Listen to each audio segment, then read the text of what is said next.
Well, hello, everybody, and welcome back to The Spiritual Leader. Laura and I back with you. It's good to have Laura back. I was getting a little bored with Tyson. He was kind of just putting me to sleep with all his... That's so not true, but I am more lovely. Did you like the Tyson and I podcast? I love the Tyson and You podcast, yeah. Wow, did you get that? Did you get that there? I love the Tyson and the You podcast.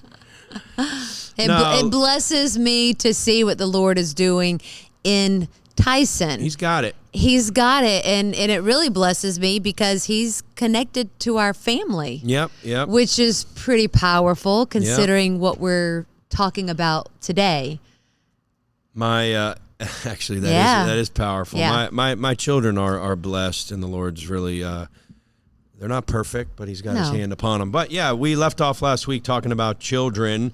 Well, let's do a quick minute recap. So we're talking about assignment. Place of assignment. Your place. Yeah. Your place of assignment. You have a place of assignment. God has a specific thing. I referred to the word that the Lord had given me. He said to me years and years ago, Darrin, you take care of I'll take care. He said to me, I'll take care of the big things, and you take care of the little things. And by big things, by the inward witness, I knew that it was who I was going to be married to, where I was going to be living, geographically, what I would be doing. So those two were connected.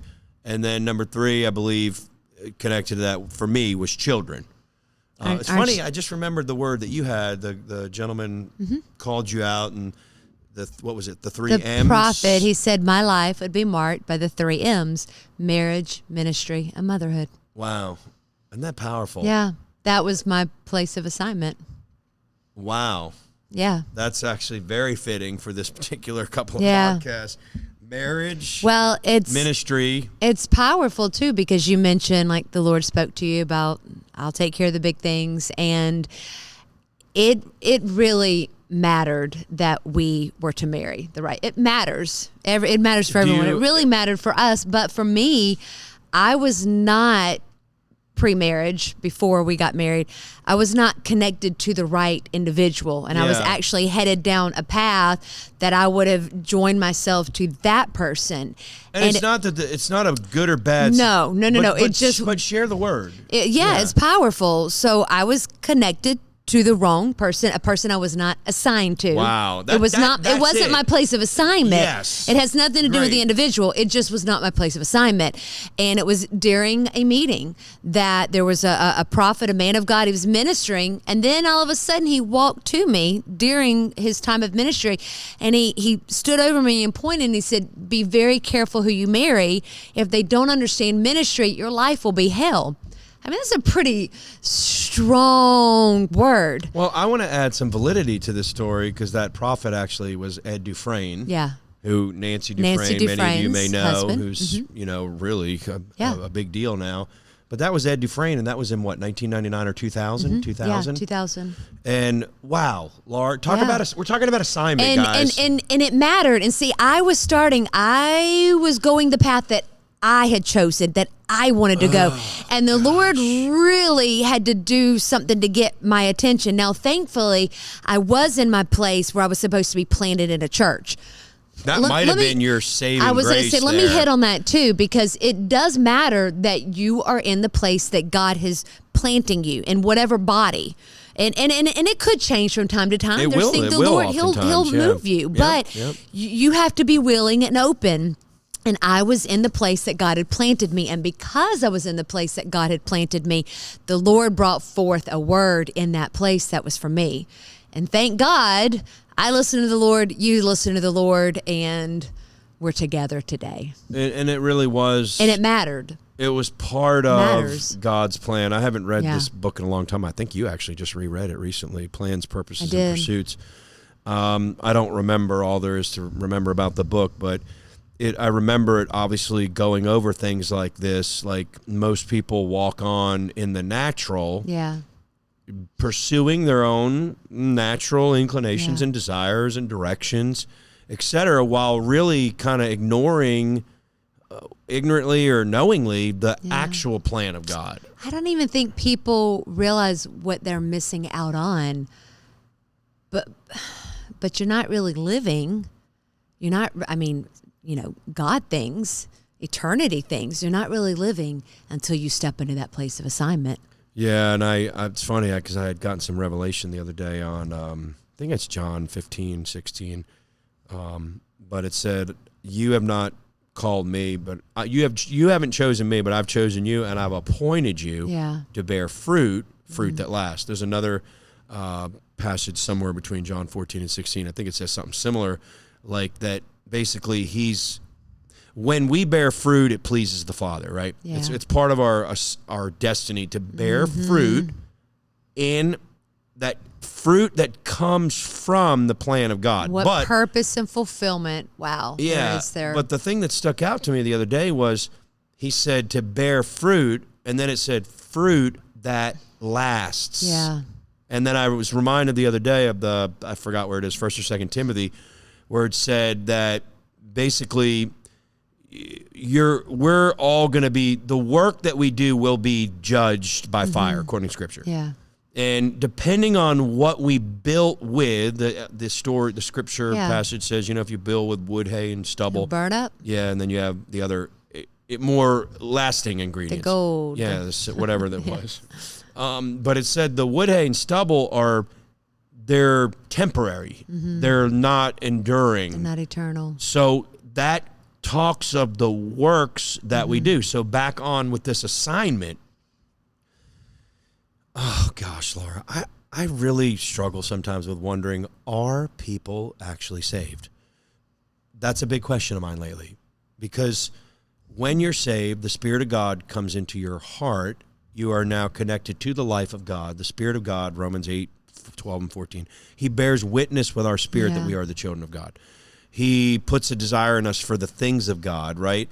From the moment that I gave my heart to the Lord in that service in High Springs, Florida, February 13th, 1997, everything changed. Yeah. I wanted to do what God's plan was. I didn't know how to do it. I didn't know anything about anything. Yeah. But I knew God was in me, and I knew He had a plan. That was literally one of the first revelations I ever had.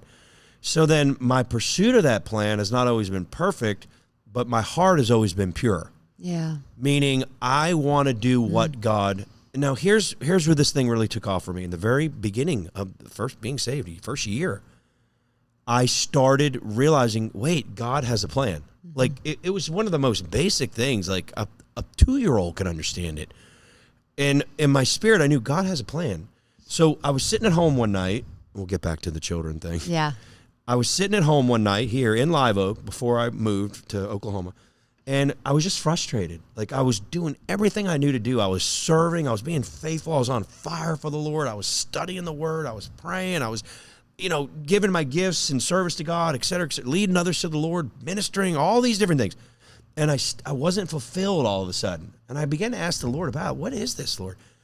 Well, somebody I was connected to brought me something. It was about a Bible school. I didn't know the first thing about it. I didn't know where it was. I didn't know what they did. I looked at that. I watched a little VHS video, and all of a sudden I began to cry. I didn't know what it was. I didn't know what the place. I didn't know the first thing about it. And in my spirit, I knew I belonged there. It happened to me. That was part of my assignment. So within a couple of months or more, I think less than 6 months, I was loaded up. I moved to Oklahoma. You had a similar thing, right? You were what? You were prepaid college, going to Florida State University, and I was excited. Right? So mine was a little different because I wasn't like frustrated. I was going in a different direction, but someone dropped off a promotional video for Oral Roberts University. Isn't that the same story? I'm watching it. Tears begin to stream. Oh my There's a stirring on the inside, and I knew that's where it's supposed to be. I didn't want to be there, and which is powerful because, see, this happens to a lot of people. You may kind of have a knowing, but you don't want to do it, and you just shut it down. So I'm at a crossroads.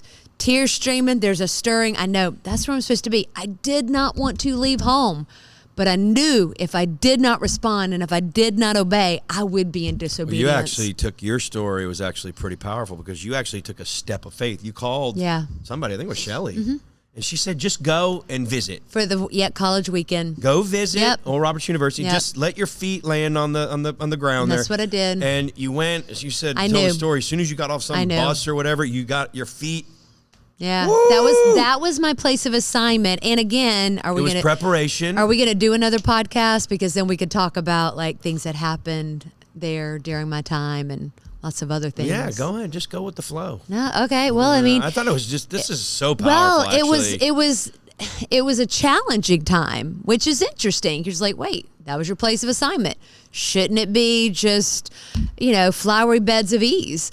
Well, heck no. That's where the Lord put me there so that the enemy was fighting to remove me from that place.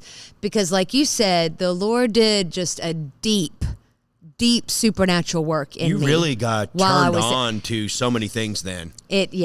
I began to develop my own personal relationship with the Lord. And I began to know God for myself in a very real and very intimate way that I had not known before. So, yeah, it was a challenging time. It was hard to stay there, but my God, it was where I was supposed to be. Assignment. And the preparation that took place, the work that the Lord did in me, it prepared me for that next place. And really, it prepared me for the rest of my life. Some of the things that were put in me there, that it was foundational. I see this really. Let's go. This brings us back to geographic things. Like God said, I'm going to tell you where I need you to be geographically. I was telling the story this past week about a couple that a family that had come to the church years and years and years ago. And he got some kind of a job offer, promotion from the job that he'd had. And I remember sitting down and going over this with him. And in my spirit, I said, this is not God, And the guy, it was like a $10,000 a year increase of pay, which, I get it. Naturally speaking, that's $500, $600, $700 a month, whatever it is, additional income. I mean, you're young, married, family, kids. I get it.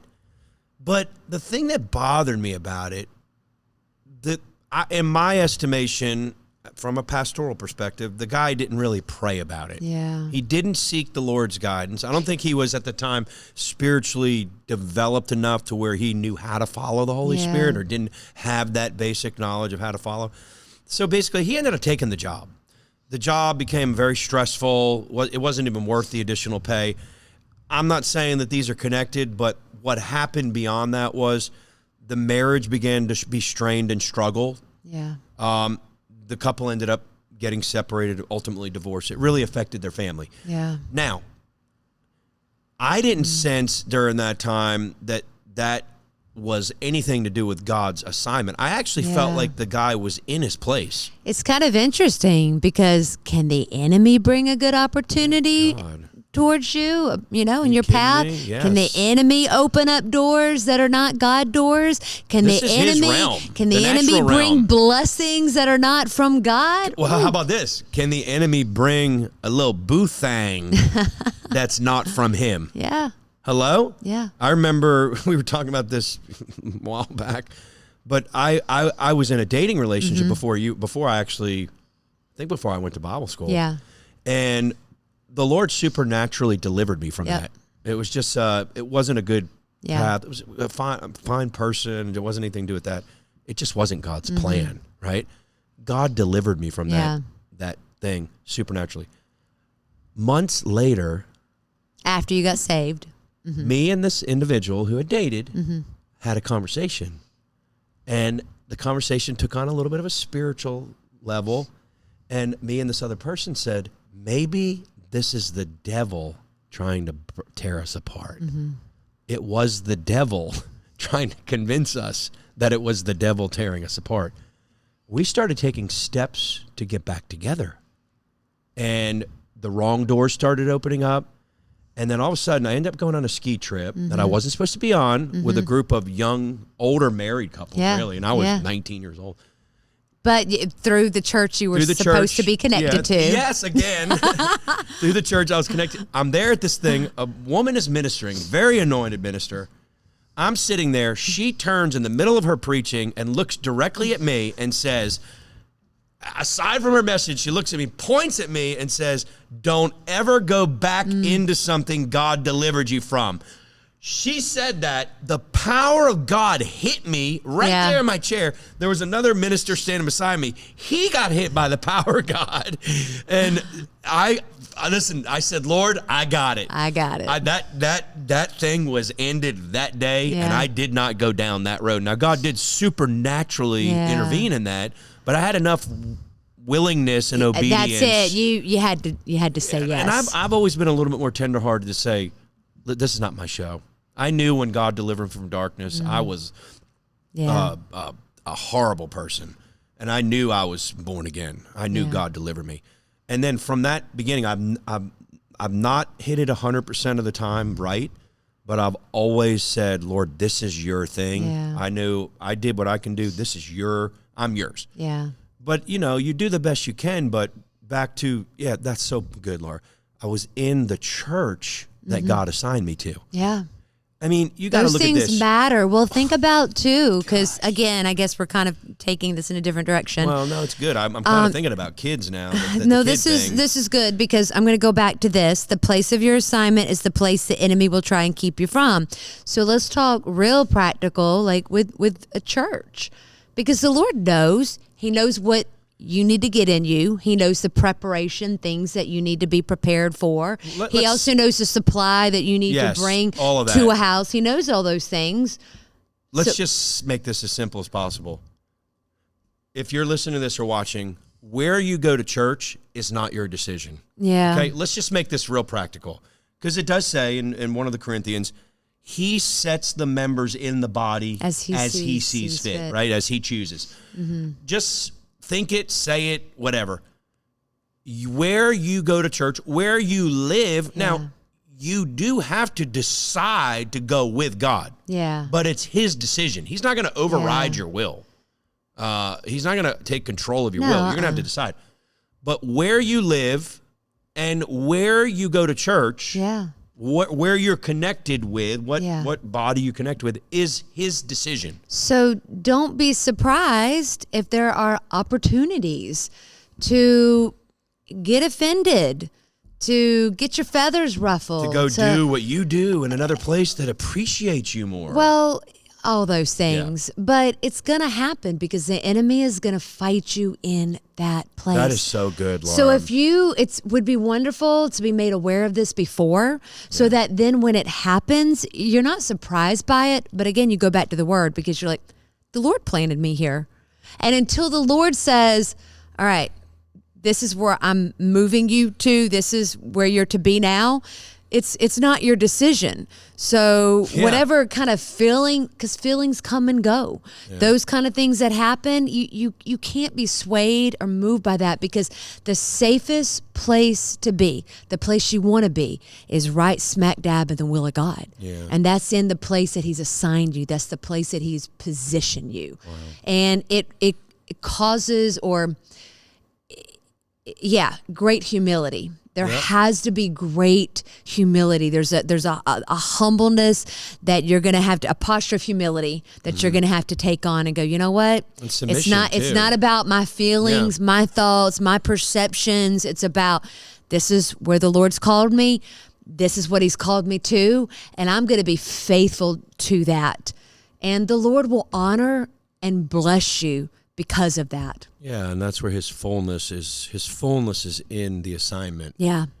I'll end with this, but we're going to get to the thing about the kids eventually. Let's do. But one of the more powerful things you said, you taught for 13 years or 15 years? 15 years as a teacher, like in high school and middle school, high school.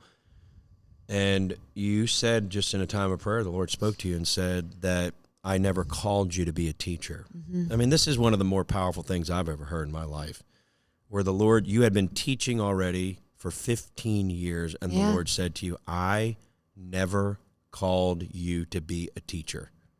And then he said to you, that's my permissive. He said, I only allowed you to. Which is, that's my permissive. I've permitted you to do that, even though it's not my will. Yeah.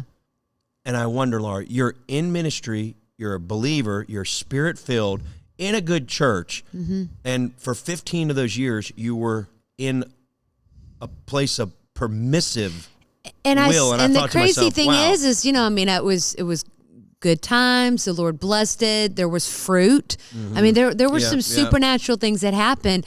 But really, the reason I got into teaching is because I knew it was called to ministry, but you can't wrap your brain sometimes around, well, how's that going to work? Yeah. How are you going to feed your family? How are you going to make a living? How So are you you go going down that, to, and yeah. an opportunity came up to teach, and I just kind of jumped right in it, and then I kind of never got out of it. Wow, that's just crazy. And it's not Yeah. a bad thing because, No. and that's not an unusual thing. No. That's 99.9% of all people. Yes. I mean, even Kenneth E. Hagin said himself, he said he pastored for 12, 13 years, years. yeah. And the Lord spoke to him and said, I never called you to you. pastor. I thought to myself when I heard that, Yeah. hang it up, Darrin. So You're never going to get there. we're all learning. Yes, But that's it. I think if we'll just be willing to just humble ourselves, to yield to those promptings, those leadings, and I'll say this, the quicker we are to respond to those, the easier it becomes. If we kind of let them just kind of lag on, and we'll get all up here. Talk yourself we'll out we'll of it, talk yeah. ourselves out of it. We'll just analyze, we'll said that. rationalize. Our emotions get involved. So just as soon as those promptings or those leadings come, Do it. just be quick to act on it. Quick to obey. Yeah, Instantly and you'll obey. get better at it. Yeah, that's one of the principles of how Yeah. to do this. So Laura and I are out of time. But it was good. Yeah, it is good. Very good. Very powerful. You the place have of your a place assignment. of assignment. Yeah. And it's not just, you'll be blessed. There will be things that'll happen for you and generationally, but there's something you've got for others as well. Yeah. So it matters where you're positioned. It matters that you 100% respond matters. to those leadings and promptings. Don't dismiss them. Yeah, you're never going to be fulfilled and fulfill your destiny without being in the place of assignment. That's it. It's just it's like taking a fish and putting Yeah. them on the sidewalk. People it's need just not you. going to work. That location needs you. Yeah. That church Well, needs and you. God Those needs others you. need you. He needs you where he needs you. Yeah, God's plan needs you to be where God's plan has put you. Yeah. That's how this works. So, hey, Lauren, I love you, and we'll see you next week. We're going to keep on this for a little bit, and it's going to be real powerful. See you soon.